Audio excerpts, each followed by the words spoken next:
Hi మామ అందరికీ. మాకు వాన పడితే ఎలా ఉంటుందో ఆవులు మెయింటెనెన్స్ ఈరోజు ఖచ్చితంగా చూస్తాను చూడండి. నాకు యూట్యూబ్లో ప్రతి ఒక్కరు చూసిన ప్రతి ఒక్కరు సబ్స్క్రైబ్ చేయండి ప్లీజ్.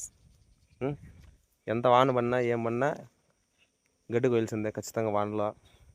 ఆవులు షెడ్ కింద కట్టేసినాము. ప్రస్తుతానికి ఇప్పుడు 9 అవుతుంది టైం. ఇప్పుడు పట్టుకొచ్చి ఆడ కట్టేసినాం. క్లైమేట్ అంతా చూడండి ఎట్లుందో, కొండలంతా మూసకపోయినాయి.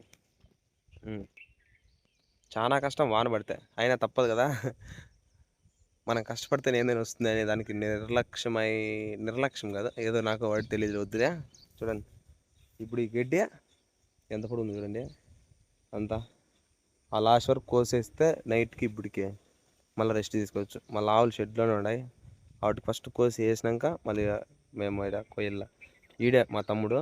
హాయ్ చెప్పు మహి అందరికి, విలేజ్ బాయ్ తరఫున నమస్కారం. ఇప్పుడు నా తమ్ముడు నా కష్టం పెట్టకన్నా వాడే గిడ్డుగా వస్తాడు. తమ్ముడు కొడులు తీసుకో,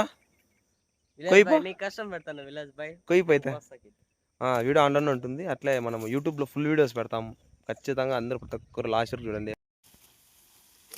వాన పడినా ఏమన్నా గడ్డి అయితే ఖచ్చితంగా కూడా అట్లా చూపించి వాన ఎట్ట పడుతుందో నాకు చూపించు.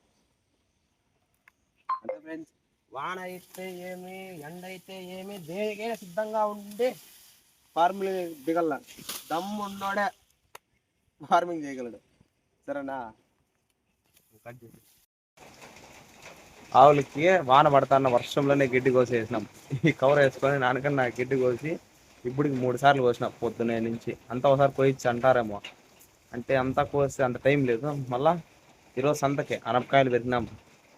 వర్షం వచ్చినా ఏమొచ్చినా మా రైతులకి ఈ బాధలు అయితే తప్పుగా ప్రతి ఒక్క పని ఖచ్చితంగా చేయాల్సిందే, చేసి తీరాల్సిందే.